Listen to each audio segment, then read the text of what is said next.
in 8 years, the foreign-born population will exceed 50 million, and within 35 years, 1 in 5 U.S. residents will be an immigrant. So those are some projections. With all the with all the talk about the refugees and we've heard everything about it, and we've got facts, and then, we've got some things you might hear that you haven't verified to be fact, but it sure appears that it's mostly men, and it's mostly men that are between 18 and 45, and they're Muslims. They're not Christians. We'll talk more about that in a minute. I do have to mention more about the legal immigration, because that includes migrants, and this is another new study, and this data comes from the UN. It comes from the International Migration Report, and it's from 2013, but for some reason they're just talking about it now. The United States has half the population of Latin America, of all of Latin America, half. But the United States has 6 times the amount of migrants. That's astonishing, especially if you look at the chart. That article is on rebootingliberty.com as well, the chart and everything. And we only make up 5% of the global population in the United States. 5%. And we take in 1/5 of the world's migrants, and we're 5% of the population. We cannot sustain that much longer. We're losing our country, and it's not just illegal immigrants, it is legal immigrants. The system is broken.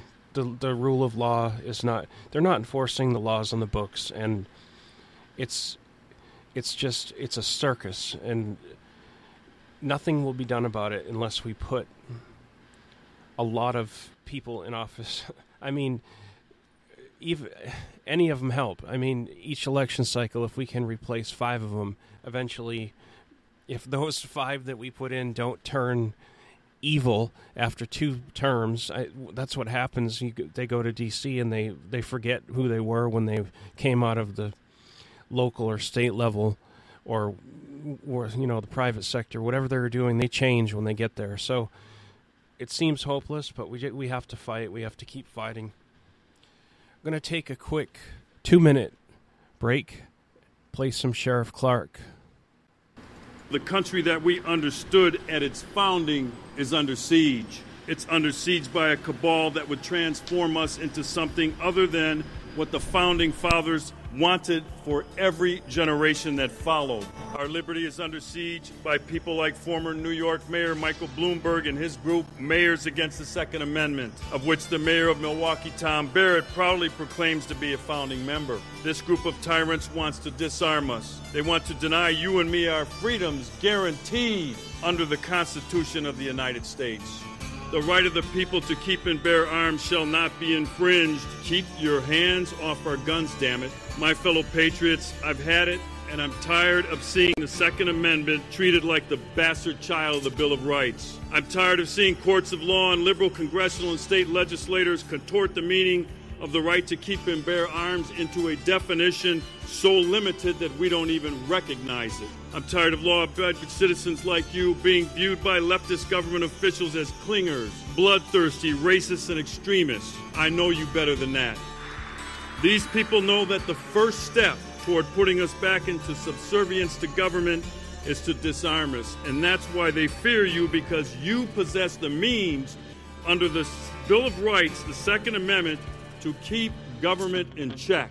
Ladies and gentlemen, the armed citizen made America free, and the armed citizen will keep America free. As a public servant, I took a solemn oath to defend and support the Constitution of the United States and the state in which I reside. Unfortunately, for too many in government service, those are just words. But when I put my hand on the Bible and made that promise to defend freedom, I damn well meant it. All of you have to know that defending freedom is going to be a fight that has no end. And if you're going to stand with me, you can't be afraid to get your knuckles bloody.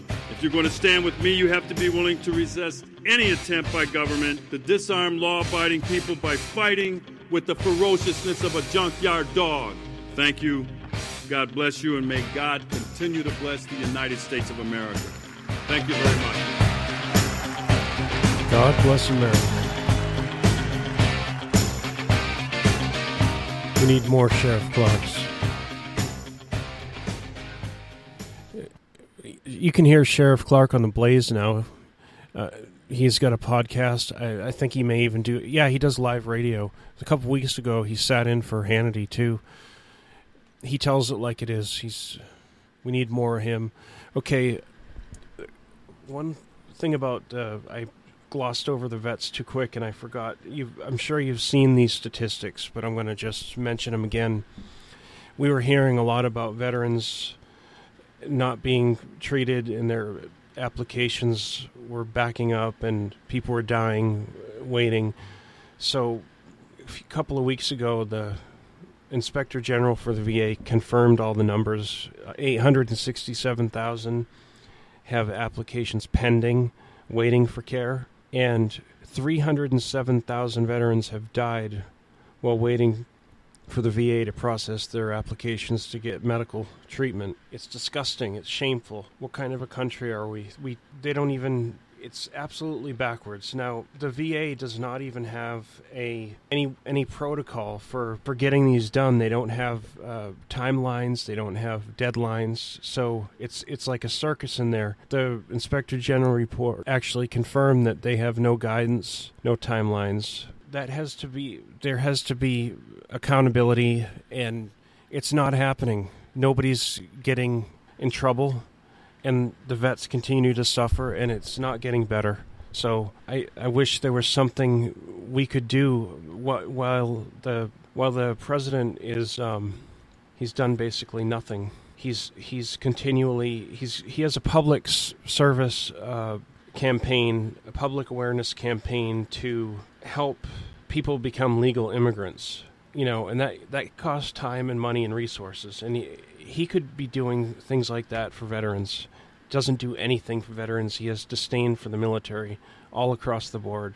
I have a couple more things to touch on before we wrap up here.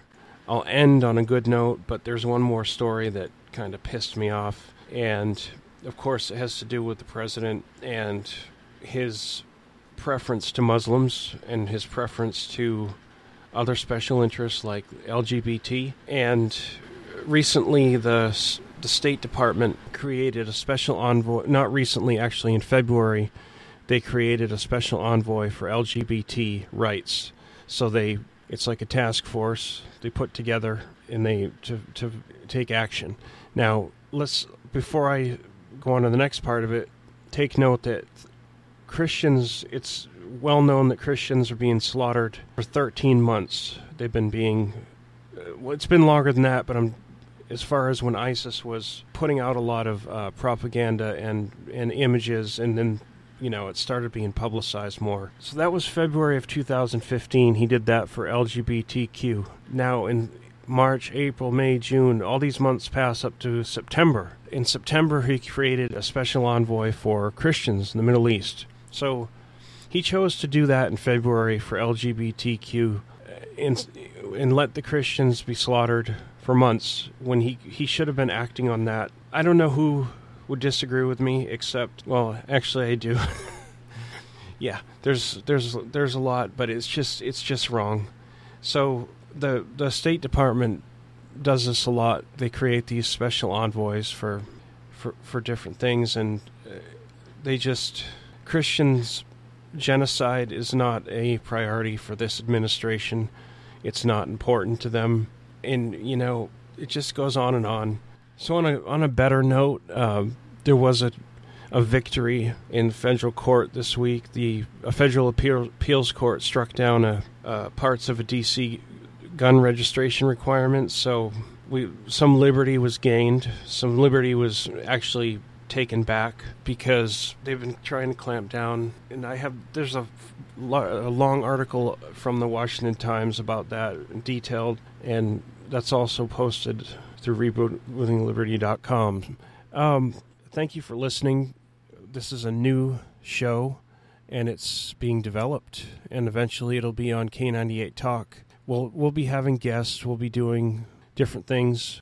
We might be a little bit all over the place starting out, but it's going to be polished, and we're going to have some structure to it. And I hope that you'll check in once in a while and listen. We'll have some great information. We'll get some great guests. And I tend to stay away from presidential politics and all of that. It's just I like to stick to news stories and things that affect us, foreign policy stuff. Any stories that I'm putting up on the website or anybody else is writing and contributing to the website, that's all fair game. And especially races in 2016, like Ohio's 8th district with Boehner and J.D. Winteregg. We want to support these candidates no matter what state we're in, even if we don't have money. We don't have to send money to support them. They appreciate even a $5 donation, but we need to get the word out. Kelly Ward, Arizona. Go to kellyward.com/join and get updates and be part of the national grassroots team. Join the group on Facebook. It's just time to get involved and turn things around. And again, thank you for listening today. I got to cut it short because I have a time limit with Spreaker. I hope you all have a wonderful rest of the day.